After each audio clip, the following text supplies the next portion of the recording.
Hey there, it's time for the show, the Tatiana Show, where you make friends and talk life and crypto.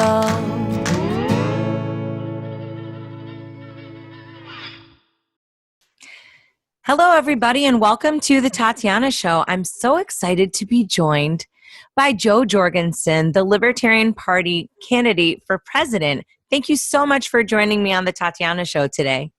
Oh, my pleasure. Thanks for having me. Absolutely. So where do we even begin? How do you feel entering into such a contentious race this year? It's such a, charged environment. Where do you think that your voice has a place in this cacophonic choir? Yes, you're right. And it just seems to be getting worse every election. And that's why the Libertarian Party is entering the race at all levels, federal, state, and local, to try to bring some rationality, try to bring some peace, and to get rid of all of this. And really, if you think about it, it's just kind of made up fighting anyway, because both sides want bigger government. And a lot of times you hear, well, we can't pass this because of the other guy. We can't pass that. I mean, heck, even John McCain, when he had the chance to vote against Obamacare, had the chance to get rid of it, voted to keep it. So, it's just a lot of noise. And I think they're doing it on purpose to distract us so that we think that there's a real choice between two different views, and really there's not. Yeah, I learned that early on in 2012. I became very very disappointed with the election process. And it seems like it was a little bit of a rigged game. How do you ensure that the LP will have a voice? I mean, what's going on with the debates? I know previously they wouldn't let Gary debate. So what's going on with that? Because I need an update on that whole case. Yes. Well, and there was a case there was an opinion rendered last week about how the debate commission is a private entity and they can make their own rules. However, this is a public election, and a lot of people don't realize the nuances there. All we know is we are the only alternative, and that's why they're keeping us out. In fact, we were on the ballot in all 50 states in the beginning of this century, slightly before then, but turn of the century, 3 presidential elections in a row. We were on the ballot in all 50 states. And so then they started getting worried, like, wow, maybe they're gaining in popularity. How can we quiet them down? Oh, I know, we'll keep them out of the debates. And when we tried to get into debate in 1996, because I was the VP candidate back then, what I heard was, well, the debate commission says no. Well, the debate commission was made up of half Republicans, half Democrats. Of course, they're going to say no. So to more directly answer your question, we're just trying to grow. And we have been ecstatic at all the people who have been joining our campaign. I cannot believe all the volunteers we have. And what we're really excited about is that so many of them are non-libertarians. And that's very rare for this point in the election. So that's why we're just ecstatic. Absolutely. But, there are some challenges also in the media, right? The mainstream media is still something that while people are beginning to question it, they are really pounding the drum, and you have a lot of alternative media being suppressed. Is there a stance that you're taking in terms of the LP's position on should we be controlling social media? And then how can a campaign really cut through if you have that problem? So first of all, Facebook, Google, they're all private entities and they can pretty much do whatever they want. I think what they're doing is stupid. They're promoting themselves as the town square and here's where we all get to talk, and then they start censoring people. That is stupid, but it's not illegal. And I think it's just going to cause more pushback. We've seen in the past that the free market and competition does a much better job of getting alternative choices than the government. In fact, and in this case, it's rather doesn't cost a lot of money to start up a new internet company compared to what it did before. And let me just give you an example. For I'm sure a lot of people, the younger generations, don't know this, but in 1980, the Justice Department went after IBM because they said IBM was so big, nobody can compete with them. And I had a discussion with a socialist who at the time was just so excited. Do you know, if we broke IBM up into 7 different companies, each company would be about the size of boroughs, and boroughs could compete. And of course, most people are going, what's a boroughs? So Burroughs was probably their next main competitor, a very large company. And even the Justice Department, with supposedly enough paperwork generated to go to the moon and back, even they couldn't downsize IBM. So who was able to successfully compete with IBM? 2 guys in their garage starting Apple. So once again, the free market did a much better job of reining in the competition and getting rid of the monopoly than the government ever could. How can you actually rein in the power of government if you have so many people on the Democratic Party and there's, rhinos running around that don't really believe in smaller government? There's so many incentives and so many bureaucratic issues. How do you start to untangle that? Well, that's the problem, is that unfortunately the government does have a monopoly that can only be broken really with votes. And they have the power. They've got their lobbyists or special interests and people who put them into power that they owe favors to. And so we've got kind of a closed system here, and that's what makes it so difficult. And so we just need enough people to see that they're not giving us what we want, and they're not giving us really what's best for the country. Now, the good news is there are about 40 to 45 million libertarian-leaning people, voters, who would vote libertarian if we could spread the message. So that's what we're trying to do, is to spread our message. So speaking of reaching out to new people, the Libertarian Party has grown. We've, of course, gotten a lot of female members, but it's, of course, very male heavy. What would you say is your kind of appeal to bring in and act as a bridge for maybe some other women that are on the fence, both from the right and the left? Well, I think it's because I offer a practical message. In fact, I got one of my favorite letters I've ever gotten. I got an email from a state activist who's been in the party for 20 years. And he said that his wife was small L libertarian and would grudgingly come to meetings.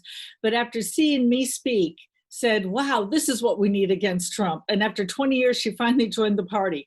And I had other people as well who said, well, my friend's not a libertarian, but they saw you speak. And so now they're interested in the party. So I think we just need to explain to people how we can help their lives. Instead of, libertarians typically have been yelling freedom, liberty, yay, without explaining, okay, here's how we can help you get better health care. Here's how you get better quality education for your kids. Here's what we can do.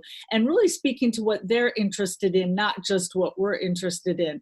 And in fact, one of my top issues is the environment. And that's something that libertarians have generally just not addressed.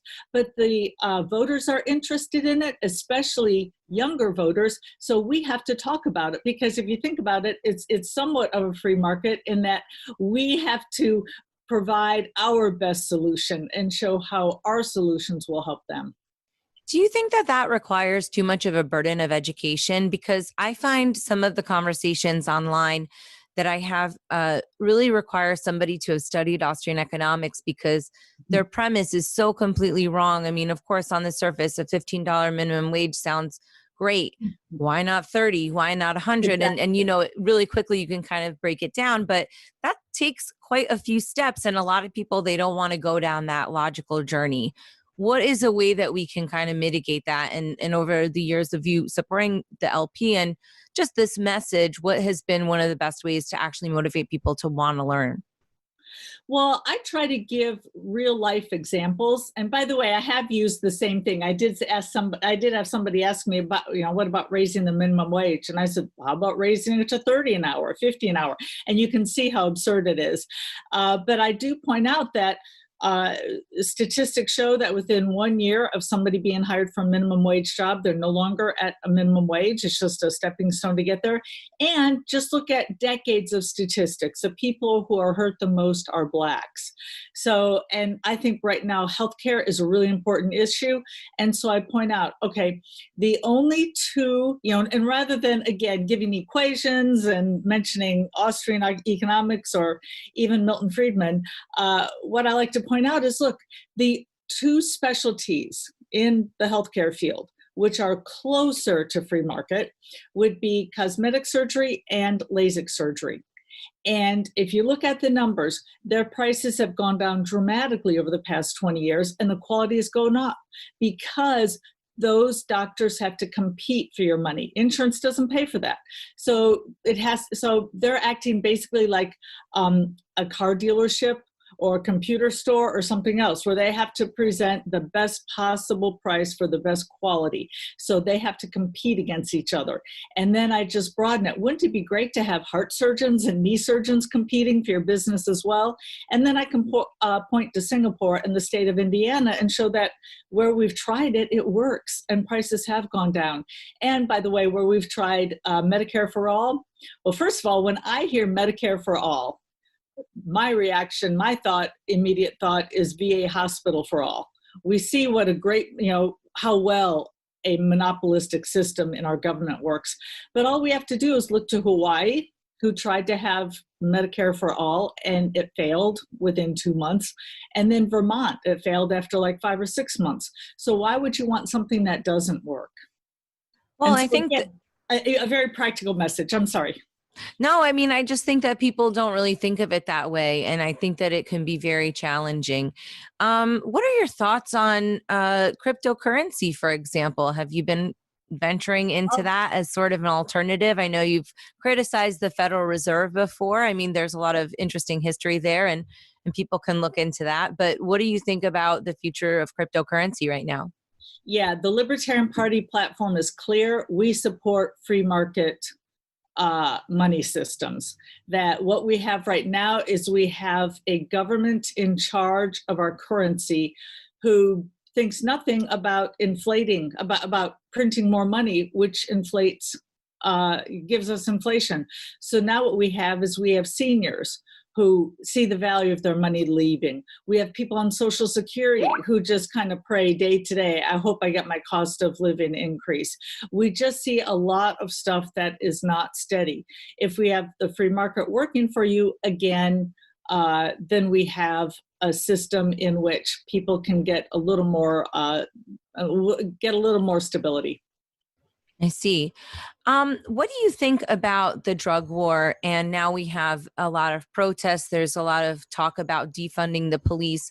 One of the videos that I recently saw that I thought was very good was Ben Swan's Defund the Police. And I learned that the police provide a majority of cities' revenue because the city budgets are very bloated. So it's sort of this futile exercise where people discuss it, because why would the city ever want to defund their tax collection arm, right? These are taxes that they're slipping by with people. How do you even begin to resolve that? And I mean, I would say that we could start with the drug war, but then there is the question of police. So could you speak to those two topics a little bit? Sure, I would love to start with the drug war. And I would like to point out that just as alcohol prohibition didn't work, drug prohibition doesn't work either. Most of the problems we're getting are from the prohibition, not the actual drugs. And a lot of people say, well, but maybe people all be strung out on drugs. Well, we're not all strung out on alcohol right now, even though alcohol is legal. And if you look at alcohol, after prohibition ended, use went up a little, peaceful use, but social problems didn't go up, and neither did addiction. And so let's turn to today. When's the last time you heard of a liquor store owner going down the halls of a high school trying to push gin on the students? Or when's the last time you heard of somebody addicted to vodka breaking into houses because he couldn't support his vodka habit? Or when's the last time you heard of two liquor store owners having a shootout amongst each other because somebody stole their best corner? I mean, all of those are prohibition problems, not drug problems. And, where would you rather have people get their drugs from? Organized crime or street gangs and give them the profits? Or would you rather give Philip Morris or Seagram's the profits? And I think most people would say, yeah, let's put it into a law and order situation. So that's why I want to call an end to the drug war and have a drug peace. Not for the drug users necessarily, but for the rest of us, so that we can live peacefully, not have 5-year-olds shot by stray bullets, knowing that we can send our kids to school and not worry about people trying to push drugs on them and so forth. Great. And so when people talk about defunding the police, do you think that there's a place for competition in police departments? When you think about free market solutions, those may become viable during the next 5 years just because people are very frustrated. They might be a little bit misguided in their attempts. But is there a position in LP for alternative police systems? Yes. Well, first of all, there already is competition to some degree. I mean, we've got private security guards. We've got malls and businesses that hire their own security. We've got gated communities that have their own security. So again, they've done so without any problem at all. Libertarians in general say that the government does have 3 functions that are legitimate: police, courts, and military. So, of course, great to have a government police. Now, that doesn't mean that you can't also supplement it with private, but that's a perfect function of government, one of the very few. What I would say is our problem that one of the causes of our problems is that we've been having the federal government interfere with the local police departments. If you think about it, crime is a local issue. Assault, robbery, burglary, all those are at a local level. And you need police at the local level to fix that, to respond to that. And if you think about it, you've got different needs for rural areas versus small towns versus large cities. So let's let the cities handle the policing on their own. However, what we've had is the federal government basically asking police departments, hey, do you want a free tank? Do you want a free grenade launcher? Oh, and we'll give you extra money for equipment, and we'll come in and give you training. So now we've got militarized police departments around the country, which just escalates the problem. So now they don't have a protect and serve mentality like it says on the side of the police cars. Now they've got us versus them soldier mentality. And I don't want to be at war with other countries around the world. I certainly don't want to be at war with our own people. So the federal government just needs to get out of it, because you know that the local citizens would not be approving a tax hike so that their police departments can go buy all this equipment. I see. So you bring up war, and that was one of the things that really attracted me to the Libertarian Party. For a while, there was the lone voice of Tulsi trying to put in an anti-war message, and we saw that she was stifled. How can you address that with people? Do you find that's an issue that's important to voters? Because in a way, it almost feels like America forgot about the importance of not waging war everywhere. They have. And I think it is sad, and it just shows you how the Democratic Party has so left its roots. It's really sad. They used to be the party anti-war, for free speech, for peace, for getting along. And now we had, for instance, Hillary Clinton running for office in 2016, who was a huge war hawk. And then Tulsi Gabbard comes along, and she's trying to get her message out, her pro-peace message. And the Democratic Party itself, the people who've been ingrained in the party leaders, did everything they could to shut her up. So the Libertarian Party has always been the party of peace, and we continue to be the party of peace. My platform is to turn America into one giant Switzerland, armed and neutral. I want to bring all the troops home, and I want, for instance, there's no reason that we should be subsidizing the military for wealthy Europe, let Germany and France pay for their own military. And worse than the monetary aspect is the fact that it's causing more harm than good most of the time. Look at the Middle East. If, being over there is just antagonizing them more likely that we're going to attack as we did on 9/11. And we had been saying that long before 9/11, that if we're over there causing problems, then they're going to attack us, and they did. So we need to bring our soldiers home and be one giant Switzerland. So what is going on over the upcoming months? We've got a long time and at the same time a short time, and it's been very, very intense. What's on the agenda to get the message out? Do you have a speaking tour? Are you doing just a lot of press? And are there limitations because of COVID?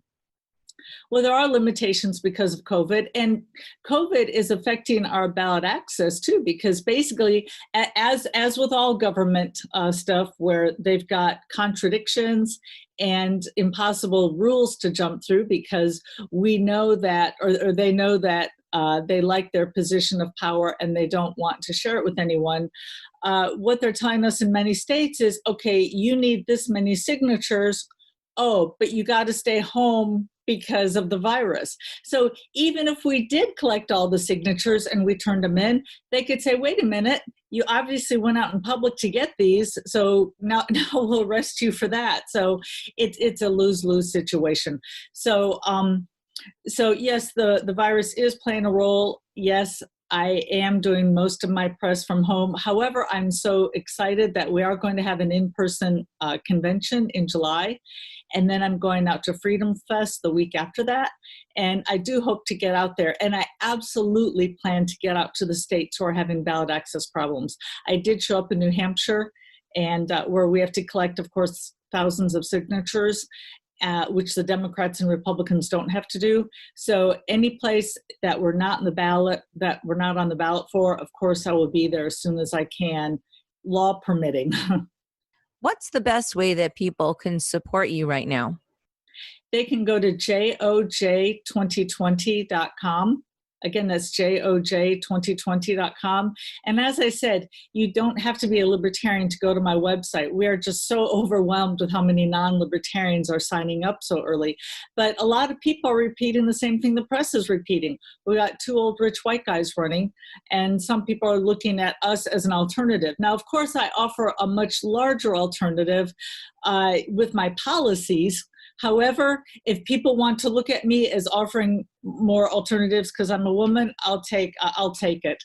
So, and I also would encourage your viewers to also vote in November, because as I mentioned, there's about 40 million people out there who are libertarian leaning. If we can just all get together and vote for what we really want rather than what we don't want, we can make some real progress. I hope so. What do you think about taking away the votes from one person and the other person? Because some people question principle or, practicality. Yes, a lot of people, there's a myth out there that we take more votes from the Republicans. Actually, we take votes equally from the right and left. But where we take most of our votes, or where we get most of our votes, are independents or people who haven't voted. So as far as the left guy or the right guy not winning, that's really not as much of an issue as most people think. And besides, most of those people really don't want what they're offering now anyway. For the second time in at least modern history, we've got the two major candidates with negative poll numbers. So why vote for somebody you don't want? It sounds like an opportunity, and I'm absolutely going to be following your campaign. We have your VP pick coming on the Tatiana Show soon. So thank you so much for making the time today on the Tatiana Show. And everybody, please make sure to go and check out the website for the LP and register and do all that good stuff. Get involved. So thank you so much, and we'll see you next time. What's the point of all this technology without a little love in our lives? Our hosts, Tatiana Moroz, Dr. Stephanie Murphy, and Lauren Kasovitz, have come together to bring you Proof of Love. Go to proofoflovecast.com. The Tatiana Show has been brought to you by CryptoMediaHub.com, a boutique marketing and PR agency for Bitcoin and beyond. Hey